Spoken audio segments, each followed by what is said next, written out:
당신. 안녕하세요, 여러분. 제 채널에 오신 걸 환영합니다. 오늘은 또 다른 끔찍한 사건을 여러분과 함께 파헤쳐 볼 건데요. 위험한 관계. 10월 9일 19세 여대생 리지 메리어트가 흔적도 없이 사라졌습니다. 수업을 마치고 집에 돌아온 그녀는 식탁 위에 쪽지 한 장을 남겼습니다. 쪽지는 그녀가 머물던 집의 삼촌과 숙모인 토니와 베키 한나에게 보내는 것이었습니다. 쪽지에서 리지는 친구를 만나러 가고 자정까지는 돌아올 거라고 했습니다. 하지만 그날도 다음 날도 리지는 돌아오지 않았습니다. 며칠 뒤 그녀의 차는 캠퍼스 주차장에서 발견되었죠. 그녀는 마치 안개처럼 흔적 없이 사라진 듯 됐습니다. 시간이 흐르면서 실종된 소녀를 찾는 수색은 결국 그녀의 시신을 찾는 것으로 바뀌었습니다. 경찰은 그녀의 죽음에 얽힌 끔찍한 진실을 알게 되었습니다. 한때 그녀의 긍정적인 성격과 친절함이 오히려 그녀를 해치게 된 것이죠. 이 이야기는 통제되지 않는 욕망이 얼마나 위험한지를 보여줍니다. 끔찍한 범죄는 국가의 법뿐만 아니라 보편적인 도덕률까지 무너뜨릴 때 일어납니다. 한 사람의 자유는 다른 사람의 권리를 침해하는 순간 끝이 납니다. 토니와 베키에게 이것은 부인할 수 없는 진실이었습니다. 조카딸은 주거비를 아끼기 위해 그들의 가족 구성원이 되었습니다. 그녀는 뉴햄프셔 대학교에서 공부하는 동안 그들과 함께 살게 되었죠. 리즈는 해양동물을 매우 좋아해서 해양생물학을 전공으로 선택했습니다. 그녀는 2012년 가을 매사추세츠에 살고 있는 부모님, 밥과 멜리사 메리어트를 떠나 체스터로 이사했습니다. 그들은 2시간 거리에 떨어져 있었지만 여전히 긴밀한 관계를 유지했습니다. 리즈는 온화하고 친절하며 사랑스러운 성격으로 누구에게나 사랑받는 아이였습니다. 숙모는 리즈는 집에 오면 저 왔어요 라고 외치곤 했죠. 그러면 우리는 마음속으로 기쁨을 느꼈어요. 리즈가 우리와 함께 있는 것을 편안하게 생각했고 우리도 그랬으니까요 라고 회상했습니다. 리즈는 새로운 삶을 좋아했고 그녀 앞에는 전에 없던 넓은 세상이 펼쳐져 있었습니다. 시간이 날 때면 타겟에서 아르바이트를 했는데 그곳에서도 금세 적응하여 좋은 평판을 얻었습니다. 그곳에서 그녀는 18세에 케이트 맥도날드를 만났습니다.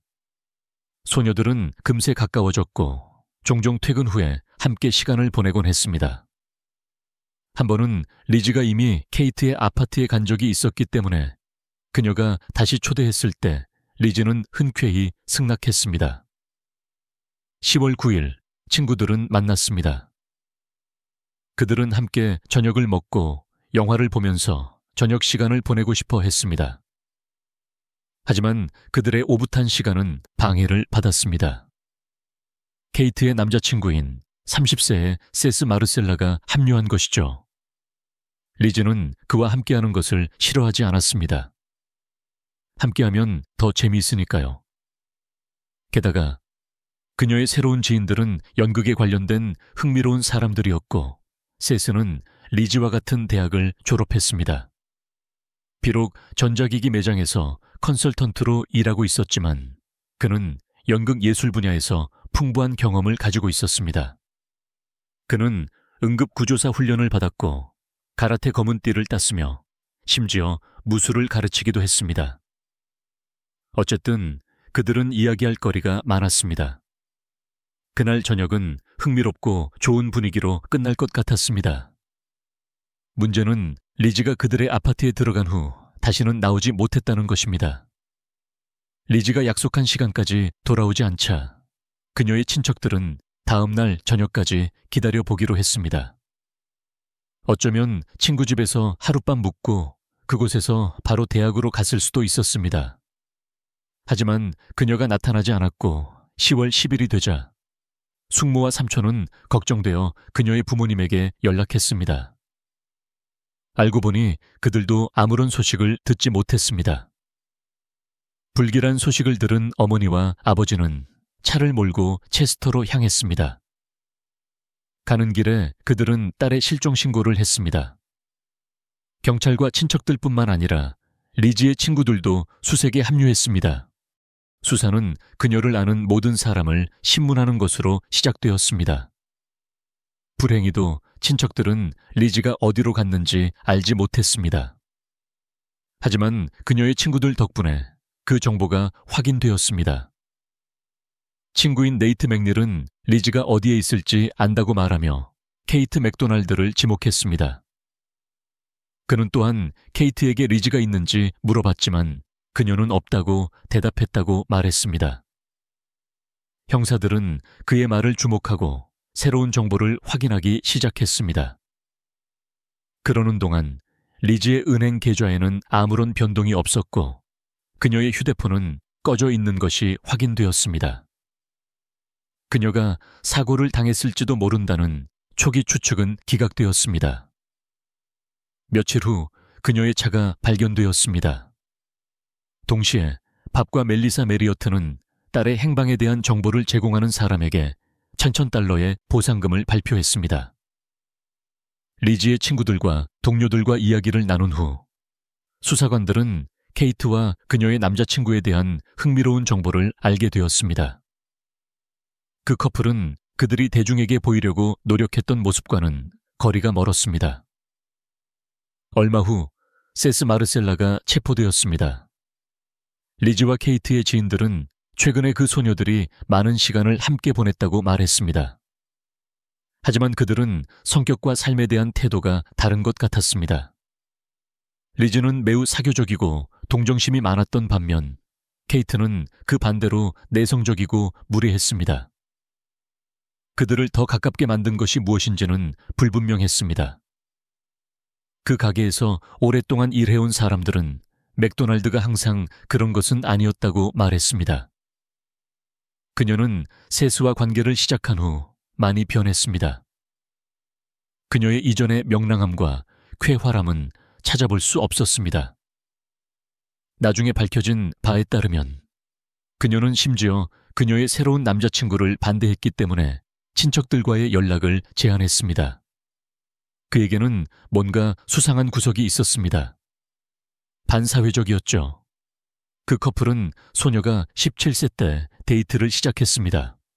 그녀가 18세가 된 후 그들은 함께 살기 시작했고 뉴햄프셔주 도보에 있는 마르셀라의 아파트에서 살았습니다. 그 커플에게 특별한 관심을 기울이며 경찰은 그들의 데이터베이스를 확인했지만 특별한 것을 발견하지 못했습니다. 인터넷에서 그 젊은이들의 프로필을 조사하면서 경찰관들은 그들의 사생활에 대한 몇 가지 세부 사항을 알게 되었습니다. 세스와 케이트는 웹사이트 중 하나에서 그다지 전통적이지 않은 관계를 맺고 있었습니다. 맥도날드는 미스 스칼렛, 뱀파이어 여배우라는 가명으로 매운 광고를 올렸습니다. 그녀는 그녀와 그녀의 주인이 살아있는 노예를 찾고 있다고 썼습니다. 필요한 의무는 집 청소, 설거지, 세탁, 요리, 그리고 언제든지 친밀해질 준비가 되어 있는 것이었습니다. 그녀는 자신과 파트너에 대한 몇 가지 정보도 공유했습니다. 그녀는 그들의 관계를 지배 복종 관계로 묘사했습니다. 전자는 지시하고 통제하며 후자는 그의 의지에 완전히 복종합니다. 마지막으로 그녀는 고딕 스타일의 사진을 첨부했습니다. 텍스트에서 그들의 감정이 사랑과 존경에 기반을 둔 것이 아니라 굴욕과 복종에 기반을 둔 것이라는 것이 분명했습니다. 그 커플은 BDSM을 즐겼고 세스는 지배자였고 케이트는 복종자였습니다. 이제 형사들은 그들이 리지의 실종에 연루되었을 수 있다는데 의심의 여지가 없었습니다. 10월 12일 그 젊은이들은 신문을 받기 위해 소환되었습니다. 그들은 동시에 그러나 서로 분리되어 신문을 받았습니다. 이것은 수사에 도움이 되었습니다. 2시간 동안 케이트는 10월 9일에 리지를 만나지 않았다고 주장했습니다. 그 후 그녀는 완전히 입을 다물었습니다. 반면에 세스는 더 말이 많았습니다. 그는 친구의 말을 부인하고 그날 메리어트가 실제로 그들의 집에 있었다고 말했습니다. 하지만 비극이 일어났습니다. 처음에는 모든 것이 괜찮았습니다. 그들은 영화를 보고 스트릿 포커를 했습니다. 그 후 그들은 쓰리썸을 했습니다. 그의 말에 따르면 아무도 친밀한 관계에 반대하지 않았고 도덕적으로 준비가 되어 있었습니다. 그 과정에서 그는 여자들을 밧줄로 묶었지만 어느 시점에서 뭔가 잘못되었고 리즈가 우연히 사망했습니다. 그러자 충격과 오해받을까봐 두려운 상태에서 그와 케이트는 리즈의 시신을 피어스 아일랜드로 가져가 피스카타콰 강에 던졌습니다. 그 후 그들은 집으로 갔습니다. 11시간의 신문 후 마르셀라는 경찰과 함께 지정된 장소로 갔고 그곳에서 그는 어떻게 그곳에 도착했고 절벽에서 시신을 던졌는지 생생하게 보여주었습니다. 10월 13일 그는 살인 혐의로 기소되었습니다. 딸의 죽음에 대한 소식은 그녀의 부모님에게 큰 충격이었습니다. 멜리사 메리어트는 뭔가 불길한 예감이 들었지만 마지막 순간까지 믿고 싶지 않았다고 말했습니다. 같은 날 고인을 기리는 촛불 추모식이 열렸습니다. 그녀의 아버지는 참석자들에게 감사를 표하며 오늘 드리는 기도가 리즈가 평화를 찾도록 도와줄 것이라고 말했습니다. 밤 메리어트는 그녀는 천국으로 날아간 천사가 되었습니다. 라고 말했습니다. 리즈를 찾는 수색에 적극적으로 참여했던 그녀의 친구 네이트는 그녀는 항상 재미있는 이야기를 해서 어려운 시기에 분위기를 띄우거나 위로해주곤 했습니다. 어쩌면 그녀는 이번 사건에서도 우리에게 해줄 말이 있었을지도 모릅니다. 라고 슬프게 말했습니다. 리즈의 부모님은 마르셀라가 말한 죽음에 대한 설명을 받아들이지 않았습니다. 그들은 딸이 연애 중이었고 그 관계를 매우 소중히 여겼다고 설명했습니다. 그녀는 결코 사랑하는 브리트니를 배신하지 않았을 것이라고 그들은 말했습니다. 그들은 신에게 기도하며 경찰에게 불쌍한 소녀의 시신을 가능한 한 빨리 찾아 인간답게 작별 인사를 하고 매장할 수 있도록 해달라고 간청했습니다. 수색은 매일 계속되었습니다. 자원봉사자들이 당국의 노력에 동참했습니다. 심지어 사립탐정도 그 일에 참여하고 있었습니다. 하지만 리즈의 마지막 안식처가 된 강은 강한 조수 간만에 차가 있었습니다.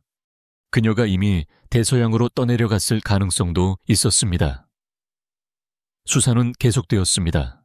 마르셀라의 아파트와 그 주변에서 수색이 이루어졌습니다. 젊은 커플의 집이 깨끗하고 정돈되지 않았다는 점은 주목할 만합니다. 도처에 혼란이 만연했습니다. 형사들은 또한 세스가 컬트와 흑마법에 관심이 있다는 사실을 알게 되었습니다. 아파트에서 증거가 발견되지 않았기 때문에 법의학 전문가들이 주변 지역을 조사했습니다. 쓰레기통 중 하나에서 그들은 소지품 가방을 발견했습니다. 그 중에는 검은색 가죽 장갑, 운동복, 남성용 속옷이 있었습니다. 조사 결과 속옷에는 세스와 리즈의 DNA 흔적이 있다는 사실이 확인되었습니다. 이것은 그들의 관계가 친밀한 성격을 가지고 있음을 확인시켜 주었고, 운동복은 사망자의 소유였으며 그녀의 가족에 의해 확인되었습니다. 하지만 가죽 장갑은 왜 이 목록에 있는 걸까요? 만약 그것이 사랑게임 액세서리라면 왜 그것을 버린 걸까요? 다른 증거들과 마찬가지로 마르셀라의 말에서 모든 것이 진실은 아니었던 것 같습니다. 그는 원하는 것을 현실로 쉽게 꾸며낼 수 있었습니다.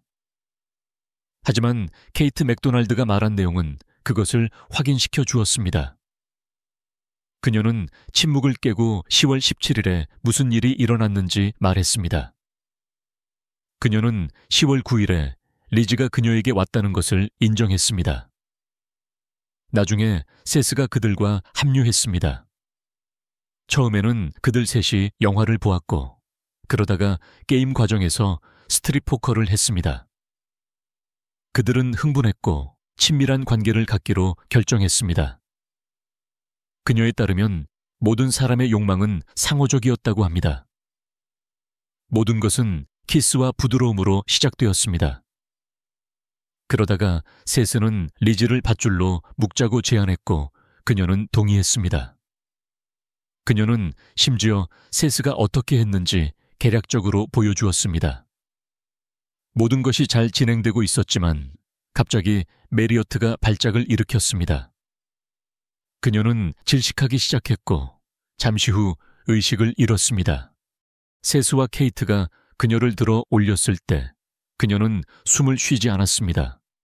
모든 것이 빠르고 예상치 못하게 일어났습니다. 맥도날드는 누구도 일어난 일에 대해 비난받을 사람이 없다고 주장했습니다. 그것은 사고였습니다. 하지만 수사에서 중요한 역할을 한 것은 예상치 못한 증인의 증언이었습니다. 어느 날 한 젊은 여성이 경찰서로 갔습니다. 그녀는 리지 메리어트 사건에 대한 중요한 정보가 있다고 말하며 수사를 이끌고 있는 형사들과 이야기하고 싶다고 요청했습니다. 대화하는 동안 그녀는 자신을 세스 마르셀라의 전 여자친구인 캐서린 피시라고 소개했습니다. 대화에서 그녀가 무엇을 암시하는지 분명해졌습니다. 세스는 살인을 할 수 있었습니다. 그는 그녀에게 자신의 환상 중 하나에서 누군가의 생명을 앗아간다고 고백한 적이 있기 때문입니다. 하지만 처음부터 시작해 봅시다. 캐서린과 세스는 약 10년 전에 만났습니다. 처음에는 그가 세심하고 배려심이 깊은 것처럼 보였습니다. 그는 꽃과 선물을 아끼지 않으며 그녀에게 아름답게 구애했어요. 대화도 얼마나 매력적인지. 그녀는 금세 상냥한 그에게 푹 빠졌죠. 하지만 첫 경험의 순간 그는 BDSM 취향이라는 걸 알게 되었어요. 처음엔 그가 자제하는 한 새로운 감각을 즐겼지만 점점 세트는 지나친 잔인함과 지배욕을 드러내기 시작했어요. 그는 반박당하거나 제지당하는 걸 싫어했어요.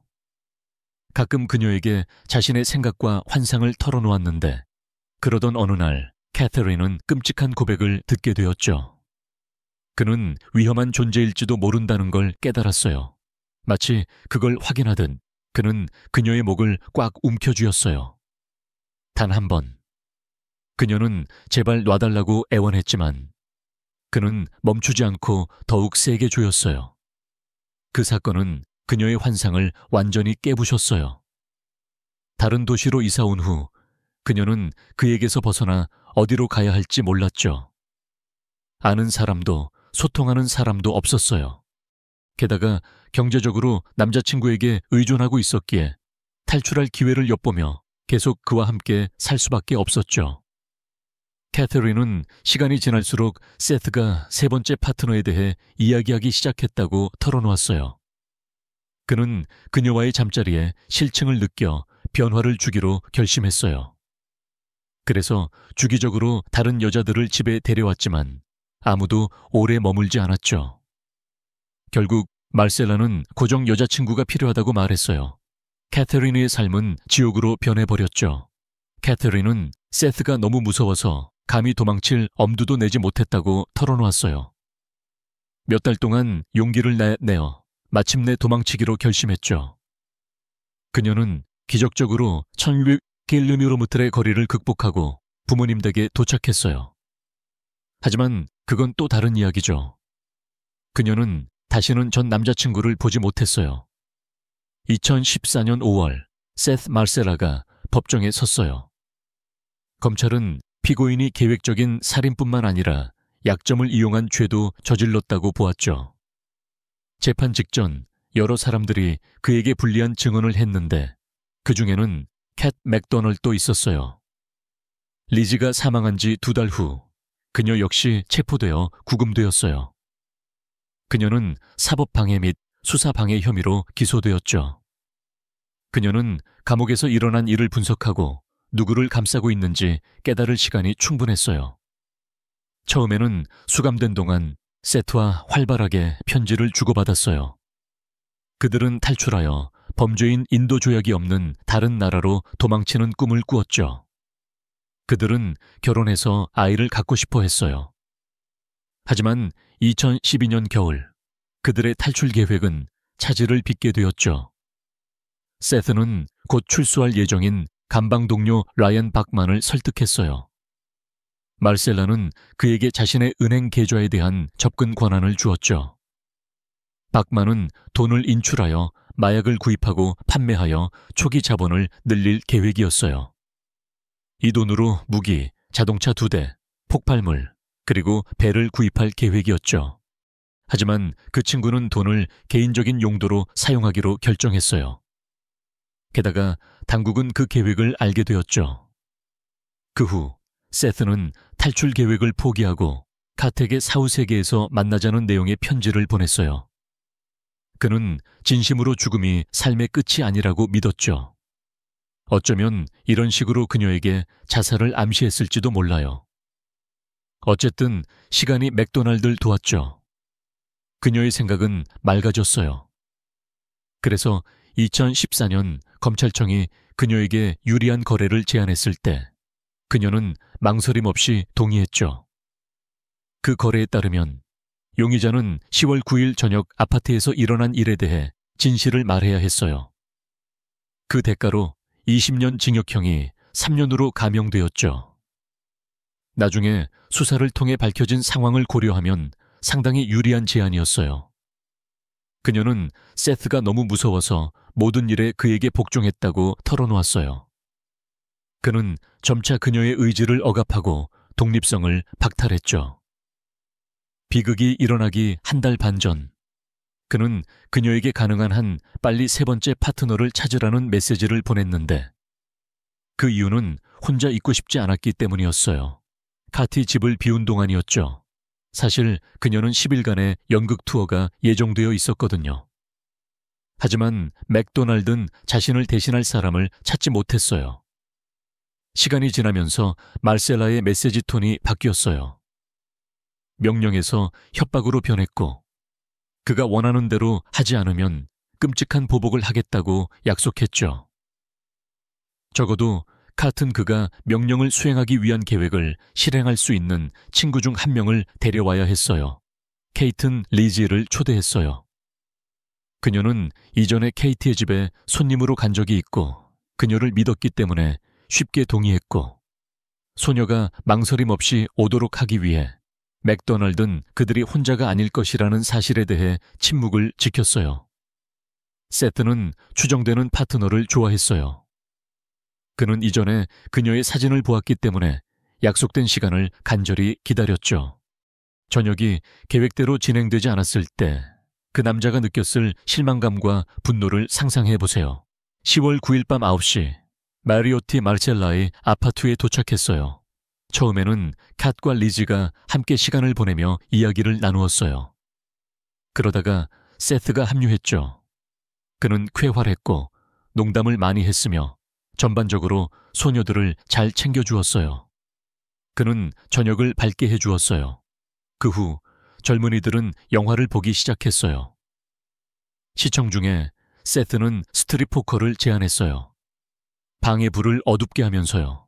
그는 친밀감을 위한 분위기를 조성하고 싶어 했어요. 게임은 가벼웠지만 리지가 계속 졌기 때문에 결국 속옷 차림이 되었죠. 또 다른 패배에서 세스는 카텍에 키스할 것을 제안했지만 소녀는 이미 연애 중이고 역겹다고 설명하며 거절했어요. 잠시 후 흥분한 남자는 메리오텍에 단둘이 있자고 제안했어요. 이에 그녀는 단호하게 아니라고 대답했죠. 그녀의 반응에 세스는 자신의 방으로 갔고 그곳에서 검은 가죽 장갑을 끼고 밧줄을 꺼냈어요.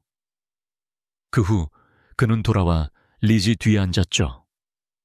세스가 그녀의 목에 무기를 감았을 때 아무것도 모르는 소녀는 비명조차 지를 틈이 없었어요. 그는 눈 하나 깜빡하지 않고 소녀를 목 졸라 죽였죠. 그러고 나서 살인자는 자신의 계획을 실행하고 사망자의 시신을 훼손했어요. 이 모든 시간 동안 그의 여자친구는 근처에 앉아 조용히 지켜보고 있었어요. 캇은 매우 무서웠다고 설명했죠. 그녀는 다음 희생자가 될까봐 두려웠어요. 그래서 가엾은 소녀를 돕기 위해 아무것도 하지 않았죠. 새벽 1시쯤 커플은 리지의 시신을 방수포로 감싸서 여행 가방에 넣고 리지의 차로 옮겼어요. 그리고 그들은 강가의 피어스 아일랜드로 향했고 그곳에서 여행 가방을 전망대로 옮겼죠. 죽은 메리어트를 꺼내 절벽 아래로 던졌어요. 그러고 나서 그들은 함께 차 안을 청소하고 캠퍼스로 운전하여 소녀의 차를 주차장에 남겨두었어요. 커플은 16km를 걸어서 집으로 돌아갔죠. 카튼 자신이 일어나는 일에 겁을 먹고 충격에 빠졌으며 나중에는 그 남자가 자신을 제거하는데 어려움을 겪지 않을 것이라는 것을 알았기 때문에 그에게 불리한 증언을 하고 싶지 않았다고 설명했어요. 재판 동안 소녀는 끊임없이 흐느껴 울었지만 그녀의 눈에서는 눈물 한 방울도 떨어지지 않았어요. 이 때문에 법정의 많은 사람들은 그녀의 진정성을 의심했죠. 그녀는 훌륭한 배우였고 비참한 척하는 것을 쉽게 할 수 있었어요. 이것은 세트의 변호사의 관심을 끌었죠. 그는 소녀가 어떤 역할로든 전문적으로 변신할 수 있다고 주장했어요. 피고인의 변호인은 리즈가 친밀한 관계 중에 우발적으로 사망했다고 주장했어요. 동시에 세트와 카티 시신을 처리하여 그녀를 없앴다는 사실을 부인하는 사람은 아무도 없었어요. 반면에 맥도날드의 변호인은 케이티 오랫동안 압력을 받아 소녀의 정신 상태가 흔들렸다고 주장했죠. 그 남자는 본질적으로 가족 및 친구와의 소통을 제한하고 끊임없이 통제하고 친밀감을 강요했어요. 검찰은 계획적인 살인에 초점을 맞추어 발견된 장갑을 강조했어요. 검사에 따르면 말셀라는 리즈에게 무슨 짓을 할지 알고 있었기 때문에 고의로 장갑을 꼈다는 것이죠. 그는 자신을 보호하고 흔적을 숨기기 위해 그렇게 했어요. 모든 상황을 고려할 때 그의 행동은 결코 우발적인 것이 아니었어요. 검찰 측 증인에는 로베르타 걸켄과 펄 히치콕도 포함되었는데 그들은 커플의 지인이었어요. 메리어트 살인 사건 이후 밤 10시 49분에 세트가 그들에게 전화한 것으로 밝혀졌어요. 그는 도움이 필요하다고 말하며 그들에게 와달라고 요청했죠. 밤 11시 이후 그들은 말셀라의 아파트에 나타나 이상한 장면을 목격했어요. 세트는 침대에 앉아 있었고 란제리 차림의 소녀가 그의 옆에 누워 있었죠. 파울이 무슨 일이냐고 묻자 세트는 대답했어요. 이번에는 일이 너무 심각해졌어. 그는 이 말을 반복해서 되풀이했어요. 로버타는 카틀 부엌 바닥에서 발견했어요. 소녀는 태아 자세로 앉아 앞뒤로 흔들고 있었죠. 도착한 커플은 즉시 구급차를 부르라고 말하고 서둘러 떠났어요. 그들은 간섭하지 않았고 추가적인 문제가 생기는 것을 원치 않았기 때문에 경찰에 신고하지 않았어요. 2014년 8월 14일 세트 말셀라는 목졸라 살인죄, 약점 이용죄, 범죄 공모죄로 1급 살인 유죄 판결을 받았어요. 32세의 남자는 가석방 없는 종신형을 선고받았죠. 제20세의 캣 맥도널는 약속된 3년의 징역형을 받았어요. 2016년에 그녀가 석방된 것으로 알려져 있어요. 그녀는 소셜 네트워크를 유지하지 않는데 적어도 자신의 이름으로는 아니에요. 어떤 사람들은 그녀가 부모님 댁으로 돌아갔다고 믿고 있어요. 리지 메리오트의 시신은 결코 발견되지 않았죠. 소녀의 부모님은 딸을 묻을 수 없었기 때문에 고향의 호숫가에 벤치 형태로 작은 기념비를 만들었어요. 법과 멜리사 메리오트는 리지의 전 친구에 대한 형량이 너무 관대하다고 믿고 있어요. 범죄자가 처벌을 받지만 그들은 그것을 정의라고 부를 수 없죠. 소녀는 죽었고 결코 돌아오지 않을 거예요. 하지만 그녀의 사건은 다른 여성들에게 본보기가 될 수 있어요. 시청해 주셔서 감사합니다. 제 채널을 구독해 주세요. 앞으로 충격적인 이야기가 많이 기다리고 있어요.